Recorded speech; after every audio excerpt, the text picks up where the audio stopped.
Classmate थी, उस बहन को बीच में लाया गया कि तुम पूछ के बताओ क्या बात है। उसने पूछा कि तुमने यार पेन इसी से क्यों मांगा, 3 लोग बैठे थे। वो पता क्या बोलती है, किससे, कौन था। आप कह रहे कि ये 3 लोग थे, तुमने इनमें से इसी से पेन क्यों मांगा। बोली अच्छा ये तीनों थे क्या वहां, मैंने तो देखा ही नहीं, ऐसे मान लिया पेन दे दो भाई, मैं तो सोचा भी नहीं। और तब उन मतलब महाराज को पता लगता है कि वो चुने नहीं गए हैं, वो बाई चांस बैठे थे तो उनसे पेन मांग लिया गया है। तो आपकी उम्र में थोड़ा ज़्यादा होता है कि इनपुट को बहुत बढ़ा बढ़ा के देखने की आदत हम लोगों को होती है। तो इनपुट जितना है ना, फैसला उतना ही। अगर किसी ने कहा कि भाई पेन दे दो, यानी पेन मांगा है ना। कोई देख के मुस्कुरा दे, ऐसा भी होता है कभी कभी, लड़के लोग झेल नहीं पाते हैं। मुझे ऐसे केसेस क्लास में मिलते थे। एक लड़का आके बोल रहा है कि सर, एक लड़के ने शिकायत की किसी लड़के की कि ये गलत तरीके से बात करता। तो मैंने पूछा, बोला सर एक दिन मैं आया तो मुझे देख के मुस्कुराई, फिर मैं क्या करूं। अजीब हाल है भाई, कोई अगर आपको देख के मुस्कुरा दे, ह्यूमन मुस्कुराहट भी तो होती है। विकसित देशों में तो बड़ी दिक्कत है। मैं जब पहली बार भारत से बाहर गया, यूरोप के एक देश में गया, मैं तो भारत का देहाती आदमी था एकदम। देहाती मतलब दिल्ली में था, लेकिन दिमाग देहाती था ना। गया तो वहां सड़क पर सुबह सैर कर रहा, सामने से एक महिला ही मुस्कुराने लगी देख के। मैं तो एकदम भारतीय आदमी, मैंने पीछे देखा कौन है, कोई तो आ रहा होगा भाई, कोई भी नहीं आ रहा था। मुझे लगा भूत प्रेत तो नहीं होते कि मुझे नजर नहीं आ रहा, इनको नजर आ रहा कोई। तो मैंने बहुत ही अजीब तरीके से व्यवहार किया, मैं वहां से निकल लिया भाग के, कुछ गड़बड़ है यहाँ पर, भूत प्रेत का साया टाइप कुछ लगा मुझे। बाद में देखा कि वहां हर आदमी ऐसे कर रहा है, कोई पुरुष हो कोई स्त्री हो, सड़क पे अकेला हो कोई हो, आपस में एक दूसरे को मुस्कुरा के नमस्ते कहने की आदत ही है उन लोगों को। हर व्यक्ति को नमस्ते करता है मुस्कुरा के, उसमें कोई नियम कायदा अलग से है नहीं। तो 3-4 दिन के बाद फिर हम भी करने लग गए, जो मेरे नमस्ते कर दें उसको। अच्छा, वो बड़े प्यार से नमस्ते भी बोलते हैं कई बार, वो टूरिज्म जहां पर चलता है। अब आप वैसा मिजाज लेके भारत वापस आ गए तो दिक्कत है। आप सड़क पे निकले, आपने मुस्कुरा दिया, पता लगा फिर FIR हो गई सीधे उसके बाद, तो है ना। तो कहने का भाव ये है कि जो इनपुट है, उस इनपुट से जितना फैसला निकले उतना ही फैसला निकालिए, उससे ज़्यादा फैसला मत निकालिए। इसको बोलते हैं प्रोपोर्शनैलिटी। हम में से अधिकांश लोग बहुत बढ़ा के फैसला निकालते हैं। किसी ने सिर्फ इतना आपसे कहा कि यार अच्छा नहीं लगा तुमने आज ये काम किया, और आपने क्या क्या फैसले, सुसाइड और पता नहीं क्या क्या सोच लिया दिमाग के अंदर, उतना ही। किसी मूड में किसी ने कुछ कह दिया, टेम्परामेंट में, इमोशंस में कह दिया, तो उसकी वैल्यू उतनी ही रखी। बहुत बढ़ाइए मत उस चीज को, उतना ही जितना उसका महत्व होना चाहिए, उससे ज्यादा नहीं होना चाहिए। जजमेंट की दूसरी फैलेसी को बोलते हैं इलिसिट जनरलाइजेशन, अवैध सामान्यीकरण इसको बोलते हैं हिंदी में। ये हम सब बहुत करते हैं, बहुत ज्यादा। और मैंने ऐसे बहुत मासूम मासूम बच्चों को देखा है,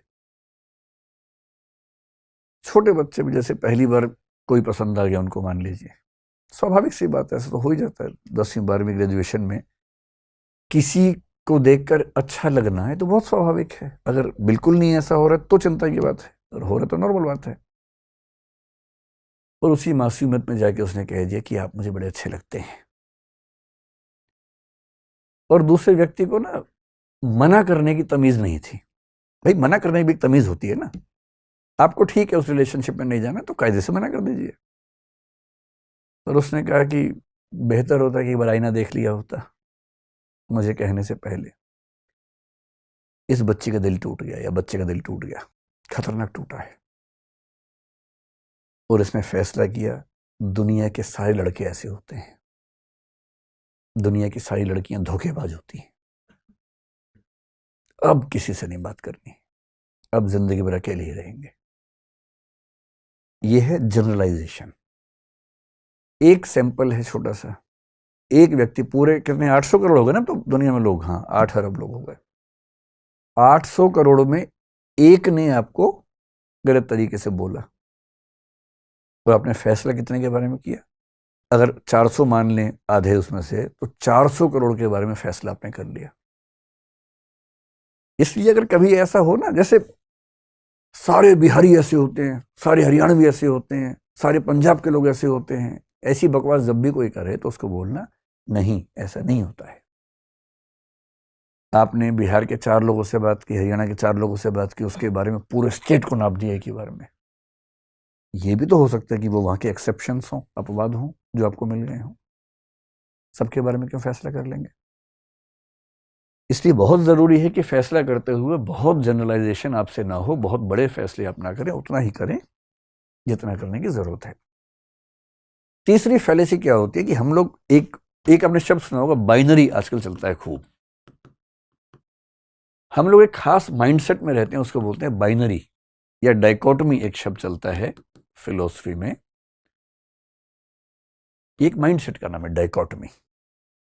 बाइनरी थिंकिंग बोलते हैं। इसका मतलब या तो ये या वो।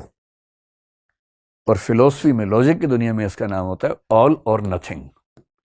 या तो सब कुछ या कुछ भी नहीं, या ब्लैक और वाइट। इसी का नाम है दूसरा, ब्लैक और वाइट। एक स्लिपरी स्लोप नाम का चलता है फैलेसी, कुछ कुछ इसके नजदीक है, लेकिन ये थोड़ा सा उससे अलग है। इसका मतलब क्या है कि हम चीजों का फैसला करते हुए या तो इस तरफ खड़े होंगे या इस तरफ खड़े होंगे, और हम ये सोचने को तैयार ही नहीं है कि इन दोनों से अलावा तीसरा या चौथा या पांचवा रास्ता भी हो सकता है। ये आदमी या तो अच्छा है या बुरा है, या ईमानदार है या चोर है, या वफादार है या बेवफा है। जबकि दुनिया में, रियलिटी में ऐसा कुछ नहीं होता है। एक ही आदमी ईमानदार भी होता है, चोर भी होता है।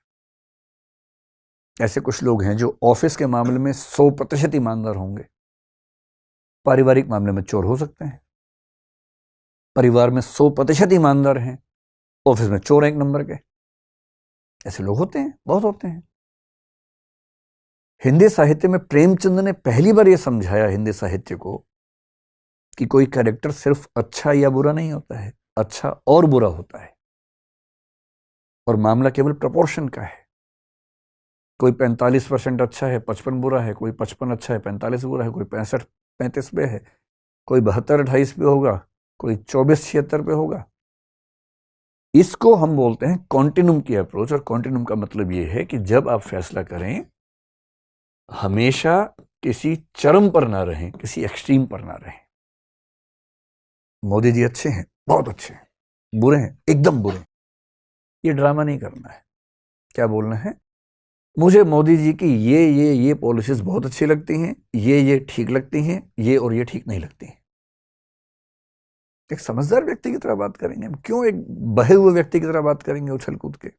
और मोदी जी क्यों, कोई भी नेता हो, आप किसी एक व्यक्ति के अलग अलग पक्षों को अलग अलग स्तर पर देखने समझने के लिए क्यों तैयार नहीं होते? क्यों उसके बारे में पूरा एक ही फैसला कर देना हमेशा के लिए? और चौथी बात जो आपकी उम्र में ज्यादा मैटर करती है, वो ये कि जब भी कोई फैसला हो, हमेशा ध्यान रखना है कि जो भी डिसीजंस आपके हैं वो टेम्परेरी हैं। और इसलिए इतनी फ्लेक्सिबिलिटी हमेशा रखिए कि अगर कुछ नए और ऑथेंटिक इनपुट्स मिलते हैं तो आप अपनी राय, अपना निर्णय, अपना फैसला बदल सकें। कई बार हम इतने रिजिड होते हैं अपने फैसलों को लेकर, लगता है कि एक बार कह दिया, लोग क्या कहेंगे, अब कैसे बदले अपनी बात को। यही तो साहस है, ये कह पाना कि मैं जो कह रहा था वो गलत था। आज मुझे लगता है कि मैं अपना ही बेहतर संस्करण हूं, अपना ही बेटर वर्जन हूं। मुझे अपना ध्यान है कि मैं बचपन के दौर में घोर दक्षिणपंथी रहा हूं। विश्वविद्यालय में गया तो काफी हद तक वामपंथ का असर मेरे ऊपर हो गया, और आज मुझे लगता है कि वो दोनों रास्ते गलत थे। अपनी नजर क्यों नहीं होनी चाहिए, अपनी निगाह क्यों नहीं होनी चाहिए? मैं क्यों किसी की निगाह के पीछे चलूं भाई? मैं क्यों किसी का फॉलोवर बनूं? अपनी निगाह से देखेंगे। ये कहने का साहस कि हां मैं गलत था। फिलोसफी की दुनिया में कांट एक बड़ा महान दार्शनिक हुआ है, बहुत महान। अगर मेरा सबसे प्रिय हो पश्चिम में तो कांट है। पहले वो रैशनलिज्म के रास्ते पर था। रैशनलिज्म एक सेक्ट है, एक एम्पायरिसिज्म एक दूसरा सेक्ट है। बुद्धिवाद और अनुभववाद कहते हैं। वो बुद्धिवाद का दीवाना हो गया, इतने में एक अनुभववादी दार्शनिक ह्यूम को उसने पढ़ा, पागल हो गया एकदम कि अरे यार यही सही है। फिर बुद्धिवाद के एक दार्शनिक को पढ़ा, बोला नहीं यार ये नहीं, ये सही है। फिर ह्यूम से उसने कुछ चीजें सीखी, फिर बोला नहीं यही सही है। पेंडुलम की तरह बेचारा इधर इधर इधर इधर, और अंत में उसने घोषणा की दोनों गलत है, हम तो अपने रास्ते पर चलेंगे। और उसने उस रास्ते का नाम दिया समीक्षावाद या क्रिटिसिज्म या क्रिटिकल फिलॉसफी। मैं क्यों किसी का पीछे लग्गू बनूं भाई। और 20th सेंचुरी में, कांड तो 18th सेंचुरी में हुआ, 20th सेंचुरी में एक आदमी विटगेंस्टीन, इतना प्यारा आदमी हुआ, कैम्ब्रिज से वो जुड़ा हुआ था, लुडविग विटगेंस्टीन उसका नाम था। और टाइम पत्रिका ने 20वीं सदी के सबसे महान 100 लोगों में उसको स्थान दिया।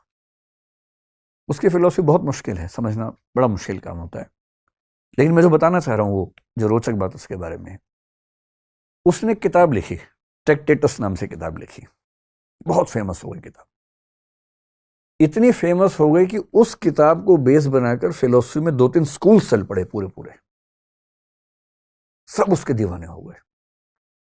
फिर वो घूमने चला गया, नदी के तट पे रहने लग गया, फिर वापस आया कुछ साल बाद और आके बोला कि मैंने उस किताब में जो भी लिखा था वो सब बकवास है, मैं खुद अपनी किताब को खारिज करता हूं। बाकी लोग बोले आप तो खारिज कर दोगे, हम तो उसी के बेस में पता नहीं कहां तक भवन बना चुके अपने अपने। उसने कहा नहीं, गलत है तो गलत है। मैंने बोला, उस समय वही समझ में आया, सब गलत है। और तब एक दूसरा सिद्धांत निकाला, अपने ही पहले सिद्धांत के खिलाफ दूसरा सिद्धांत। ये साहस कि जो मैंने फैसला किया है, एक समय के बाद हो सकता है कि पर्याप्त इनपुट्स ऐसे मिले कि मुझे ही समझ में आ जाए कि फैसला गलत था, और गलत था तो मैं गलत फैसला क्यों ढोता रहूं भाई। क्यों नहीं ईमानदारी से मान लूं कि हाँ एक गलती हुई, अब मैं उस गलती का निराकरण कर रहा हूं, मेरी राय पहले ये थी, अब मेरी राय ये है, और अभी भी गारंटी नहीं है कि हमेशा ही रहेगी राय, कल को बदल सकती है। हाँ, ह्यूमन रिलेशंस में आप नहीं कर सकते ऐसा बार बार, लेकिन सामाजिक मुद्दों पे, राजनीतिक मुद्दों पे तो कर ही सकते हैं। और इसलिए आज के दौर में अगर आप इन प्रिकॉशंस को ध्यान रखते हैं तो मेरा ख्याल है कि हम बेटर जज होंगे। जज बनना बहुत मुश्किल काम होता है, हम जज बनते बहुत ज़्यादा हैं, अपने मामले में वकील, दूसरों के मामले में जज तुरंत बन जाते हैं। लेकिन जजमेंटल होना जज होना नहीं है, जजमेंटल हुए बिना ठीक फैसला करना जज होना है। तो ये आज की चर्चा में जो करना चाह रहा था वो ये थी। आपके मन में कुछ सवाल इसको लेके उठ रहे हो तो पूछिए, उसको डिस्कस करें। जी बताइए। हेलो सर, मेरा नाम शिवशंकर शुक्ला है। सर, कभी कभी क्या होता है कि हम एक ही अवसर पे निर्णय लेने पे लगे होते हैं और बहुत सारे अवसर सेम टाइम पे हमारे हाथ से निकल जाते हैं। सरल भाषा में बोलो ना कि कई ऑफर आए हुए एक साथ और एक को चुनना है। मतलब जैसे लाइफ से ही रिलेटेड मान लीजिए, सेम टाइम पे जैसे बीटेक करें या फिर मेडिकल में जाएं या फिर बीए करें, या ऐसे मतलब बहुत सारे वो अवसर हो, और मान लीजिए हम एक निर्णय ले रहे हों और दूसरे, मतलब मैं सही से एक्सप्लेन नहीं कर पा रहा हूँ सही से। मतलब आप कहना चाह रहे हैं कि कभी कभी जिंदगी में ऐसा मोमेंट है जहां बार बार चांस नहीं मिलेगा फैसला करने का, आज नहीं, ही जैसे फैसला मान करना है। लीजिए कि एक ही अवसर है, मतलब एक अवसर पे हम लगे हुए हैं एक ही निर्णय लेने में कि नहीं हम इसी पे सोचेंगे, और बहुत सारे और हमारे जो चांसेस हैं वो पीछे छूट गए, तो फिर इस एक साथ कैसे लेके चला जाए नहीं सब? नहीं, वो तो छूटेगा ही ना, बैठिए बैठिए देखिए, वो तो छूटेगा ही। एक अरस्तु का नाम सुना है आपने? उसने इससे बड़ी अच्छी बात की। उसने कहा कि जब हम पैदा होते हैं तो पोटेंशियलिटी बहुत होती है हमारे अंदर, एक्चुअलिटी कुछ भी नहीं होती है। यानी जैसे आप छोटा बच्चा है, क्या बनेगा? इंजीनियर बन सकता है, डॉक्टर बन सकता है, प्लेयर बन सकता है, कुछ भी बन सकता है, जो चाहे बने। एक्चुअल भी कुछ भी नहीं बना है। धीरे धीरे वो जिंदगी के फैसले लेगा। जैसे मान लीजिए 10वीं क्लास के बाद उसने चुन लिया कि मैं ह्यूमैनिटीज पढ़ूंगा। अब ह्यूमैनिटीज पढ़ते ही अब वो डॉक्टर नहीं बन सकता, इंजीनियर नहीं बन सकता, साइंटिस्ट नहीं बन सकता, चार्टर्ड अकाउंटेंट नहीं बन सकता। अब वो हिस्टोरियन बन सकता है, पॉलिटिकल साइंटिस्ट बन सकता है, सोशियोलॉजिस्ट बन सकता है। जैसे जैसे जीवन में आप आगे बढ़ते हैं पोटेंशियलिटी कम होने लगती है और एक्चुअलिटी बढ़ने लगती है, और आगे चल के आप एक स्पेशलाइजेशन में चले जाते हैं, सुपर स्पेशलाइजेशन में जाते हैं, तो आपके पास एक दो ऑप्शन बचते हैं। ये तो जिंदगी का सामान्य नियम है ना आज के दौर में। करना ये है कि जब आप ऐसे जंक्शन पे खड़े हों, किसी मुहाने पे खड़े हैं जहां फैसला करना है, चौराहा है, फैसला केवल इसलिए मत कीजिए कि आपके समाज ने क्या कहा है, परिवार ने क्या कहा है, या दोस्तों ने क्या कहा है। जिंदगी का फैसला है, बुद्धि और दिल का मामला कम है, अंतरात्मा का मामला ज्यादा है। और जब ऐसे मामलों में दुविधा हो, बुद्धि की भी जरूरत है। जैसे 3 में से एक चुनना है, तीनों के फायदे क्या है, नुकसान क्या है, नोट कीजिए। कभी कभी नोट करने के प्रोसेस में ही समझ में आ जाएगा कि ये फैसला ठीक नहीं होगा, आप खुद ही छोड़ देंगे, आपका मन भी मान जाएगा उसके लिए। और कभी अगर ऐसी दुविधा है कि मन नहीं मान रहा है, तो मैं तो ये मानता हूं कि अंतिम फैसला बुद्धि से नहीं, अंतरात्मा से होना चाहिए। और अंतरात्मा एक वो आवाज है जो आपके अंदर आपको बीच बीच में सुनाई देती है, कौंधती है। उसको माना जाता है कि वो आपके व्यक्तित्व के सबसे नजदीक की आवाज है। अंतरात्मा से फैसला लेने में भी गलती हो सकती है, लेकिन उसमें गलती सबसे कम होगी, मिनिमम मिस्टेक्स होंगी। और ये बात एग्जिस्टेंशियलिज्म के लोग बार बार कहते हैं, हजारों बार कहते हैं कि जब भी दुविधा हो जीवन में, अंतरात्मा से फैसला लेना है। अंतरात्मा पर कभी विस्तार में बात करेंगे, अभी संकेत के रूप में। ठीक है जी, बताएं। नमस्ते सर। मेरा नमस्ते। नाम कविता है सर। जी सर, जैसे आपने इनपुट के बारे में बताया, तो उससे रिलेटेड एक सवाल है सर। जैसे इनपुट पहले सर हम ग्राउंड लेवल पे बहुत सारी चीज़ों को सर्च कर बातचीत कर समझते थे। अभी सर उन इनपुट्स को हम कहीं ना कहीं यूट्यूब के प्लेटफॉर्म पे सर्च करते हैं। उसमें भी सर हम वीडियो में देखते हैं कि कौन सा 1 घंटे का है, कौन सा 30 मिनट का। बहुत छोटे से विकल्प को लेकर आगे बढ़ते हैं। अब वो चीज़ और छोटी होकर शॉर्ट्स और रील्स में आ गई है। तो कहीं ना कहीं सर दिमाग उलझा रहता है कि कौन सा इनपुट है, मतलब एक सही इनपुट है। उसमें सर अपने दिमाग को किस तरीके से एक सृजन करे कि इनपुट में भी चीज़ें हमें क्लियर हो पाए। देखिए, इनपुट का जो मेरा तरीका है, जैसे मान लीजिए मुझे किसी मुद्दे पर बात करनी है, जैसे जो हमने कहा हिजाब है, कोई मुद्दा है, उससे बात करनी है, तो मैं क्या करता हूं, सबसे पहले उसमें लेफ्ट और राइट विंग के 5-5, 6-6 बढ़िया लेख अपने फोन में सेव करता हूं, फिर प्रिंट आउट निकाल लेता हूं। कुछ बढ़िया लेख द हिंदू में मिलेंगे, कुछ आपको एक्सप्रेस में मिलेंगे, ये लेफ्ट ओरिएंटेशन के अखबार हैं।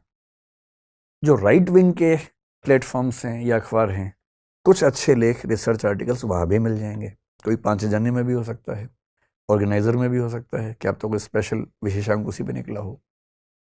तो पहले से ये नहीं मान लेना है कि ये तरफ सही है कि वो तरफ सही है। आप कम से कम बैलेंस करने वाले पर्सपेक्टिव्स को एक साथ प्रिंट आउट लेके धैर्य के साथ, क्योंकि उस पर आपको बात करनी है। छोटे मोटे मामलों में बहुत जरूरत नहीं होती कि आप 50 इनपुट्स लें।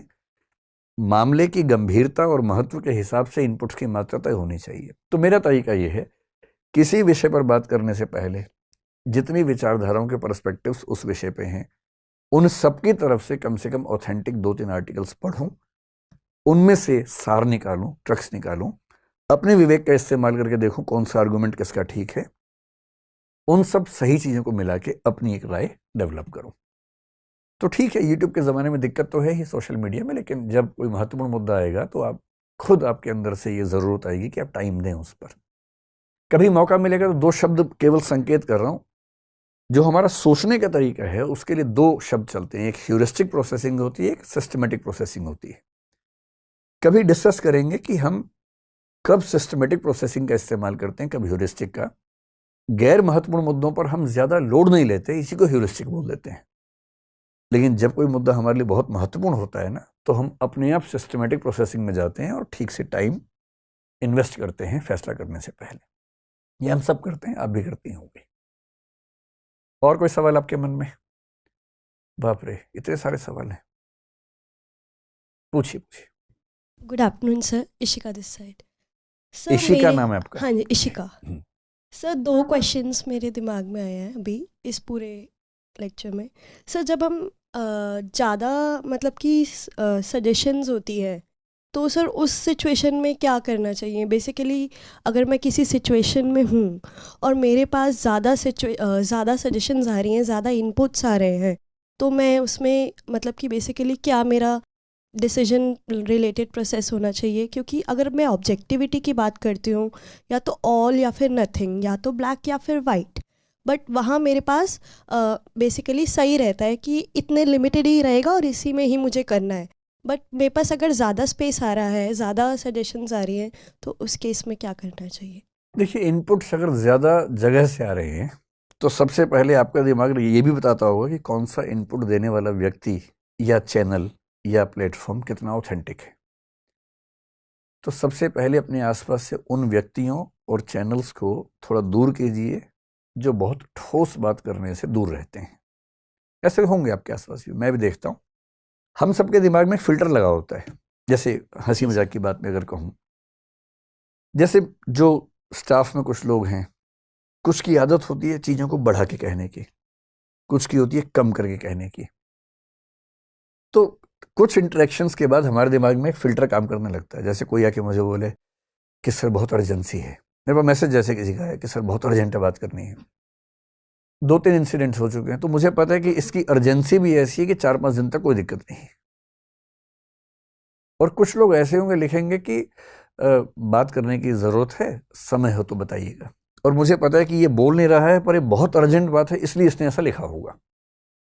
तो जिनके साथ आप संवाद में हैं, धीरे धीरे समझिए उनके व्यक्तित्व को कि कौन कितना ऑथेंटिक, कितना गहरा, कैसा व्यक्ति है। और ऐसे मामले में हमेशा ऐसे व्यक्ति को प्रेफरेंस दीजिए जो गहरी और समझदारी की बात करना जानते हैं। और ज़्यादा इनपुट्स होने से कन्फ्यूज़न बढ़ता है, ये बात सही है, लेकिन विकल्प जब ज़्यादा होते हैं तो संभावना होती है कि आप सही विकल्प तक और अच्छे से पहुंच पाएंगे। कन्फ्यूज़न होगा इसलिए विकल्प कम कर दें, वो ठीक बात नहीं है ना। निर्णय की प्रक्रिया बेहतर बने, वो बेहतर बात है। सर कभी कभी ऐसा भी होता है कि हम डिसीजंस पहले से भी ले चुके होते हैं, बट फिर भी हम एक सजेशन के लिए जाते हैं, तो उस केस में ऐसा कभी कभी नहीं होता, आमतौर पे होता है। आमतौर पे सर फैसला पहले हो चुका होता है, फिर हम सजेशन के लिए क्यों जाते हैं, इसकी 2 वजह हैं। एक तो सेल्फ डिफेंस मैकेनिज्म होता है। आप दूसरों को दिखाना चाह रहे हैं कि देखो मैं तो सबकी बात सुनने के बाद फैसला करती हूँ, जबकि फैसला आप कर चुके हैं। एक तो इसलिए कि आप सबके सामने कह सके देखो मैंने कितना सोच के फैसला लिया, मैं तो इनसे भी राय ली, उनसे भी राय ली। एक तो मन में ये भाव रहता है। कभी कभी आपने फैसला किया पर आपको हल्का सा खुद भी डाउट है, सेल्फ डाउट है कि फैसला गलत तो नहीं हो गया। कभी कभी इसलिए हम एक्स्ट्रा सजेशन सीख करते हैं कि शायद कोई गलती हो गई हो, तुम सुधार ले।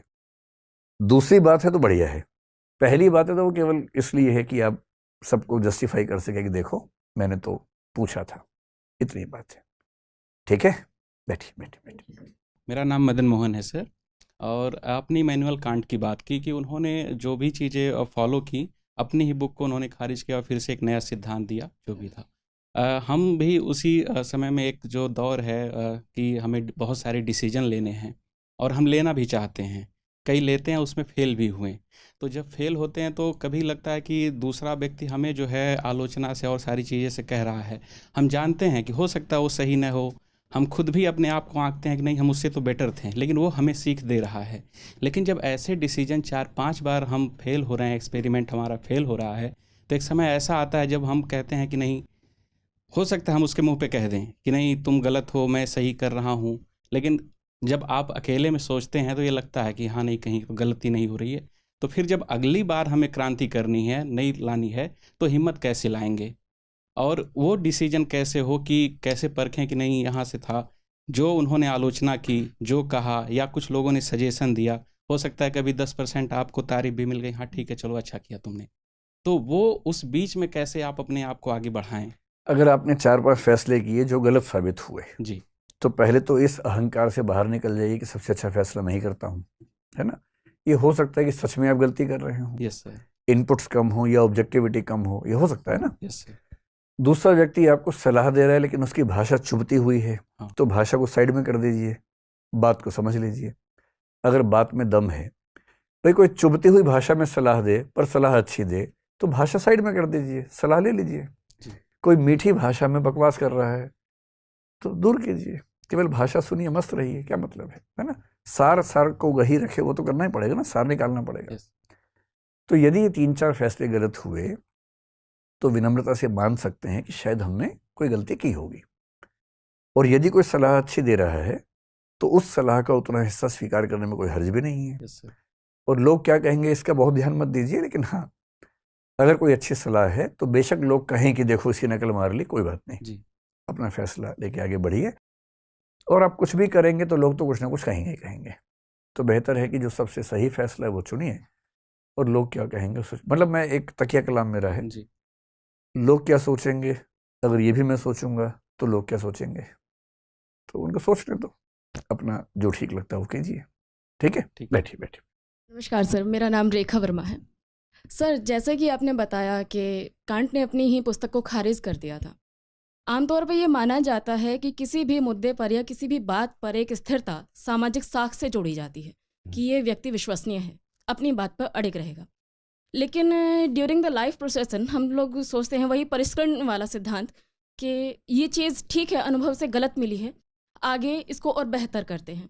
और अगर ये ऐसा बार बार हो रहा है तो क्या उस सामाजिक साख को हम कैसे काउंटर करें? मैंने पहले ही कहा था कि पर्सनल रिलेशंस में ये बात लागू नहीं होती है। मैं सामाजिक संबंधों के हाँ, संदर्भ में मैं बात कर उसी की बात कर रहा हूँ। संबंधों के मामले में यदि आप बार बार खारिज कर रहे हैं तो इसमें सच में ये खतरा है कि आपको एक सही व्यक्ति के रूप में ना देखा जाए, क्योंकि बचपन की बात अलग है, मैच्योर होने के बाद जब आप संबंध अपने चुनते हैं तो ये अपेक्षा की जाती है कि आपने सोच समझ के चुना होगा। एक आध गलती हो सकती है, लेकिन बार बार होगी तो इसका मतलब आपके थॉट प्रोसेस में मिस्टेक्स हो रही हैं। यहाँ तो बात है विचारों की। अगर आप कहें कि मैंने पिछली बार इस पार्टी को वोट दिया था, लेकिन इस बीच में मुझे लगा कि मेरा फैसला गलत था, इसलिए मैं इस बार इस पार्टी को वोट दूंगा, मुझे नहीं लगता कोई आपकी साख इससे खत्म होने वाली है। सामाजिक, राजनीतिक, आर्थिक मुद्दों पर आपके फैसले क्या हैं, अगर वो बदल रहे हैं और तथ्यों के साथ बदल रहे हैं, आप समझा सकते हैं लोगों को कि मैंने क्यों अपनी राय बदली, तो इससे आपकी राय, आपके बारे में साख बेहतर ही बनेगी, खराब नहीं बनेगी। लेकिन हाँ, पर्सनल सोशल रिलेशनशिप्स में बहुत फ्लक्चुएशंस अगर हैं तो ये संकेत है कि आप बहुत स्थिर मन से नहीं सोच पा रही हैं। वो बात सही भी है। तो मैंने पहले ही कहा था कि रिलेशनशिप्स की बात नहीं है, ये विचारों की बात है, मुद्दों की बात है। मुद्दों के मामले में आपकी राय समय के साथ बदले, तथ्यों के साथ बदले तो कोई दिक्कत नहीं है। क्या परेशानी है? तब तो फिर सर जैसा कि समझाना होगा, अपना पक्ष रखना होगा, तो क्या हम फिर उसी प्रोसेस में फंसे रहेंगे? फिर अपना नहीं, परिश्रम हम कैसे तो करेंगे? फिर और एक बिंदु वो आता है जब आपको इस बात से फर्क पड़ना बंद हो जाता है कि दूसरे आपके बारे में क्या सोच रहे हैं। फिर साख की बात ही क्यों करनी?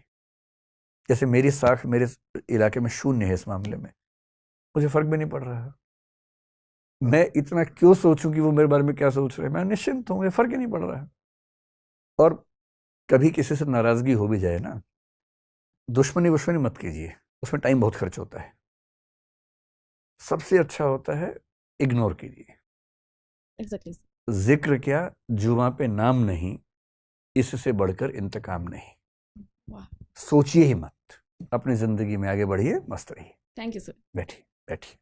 बहुत बहुत शुक्रिया, आप लोगों ने इतना समय निकाला, और जल्दी ही अगले सेशन में हम लोग मिलेंगे फिर से। ठीक, धन्यवाद।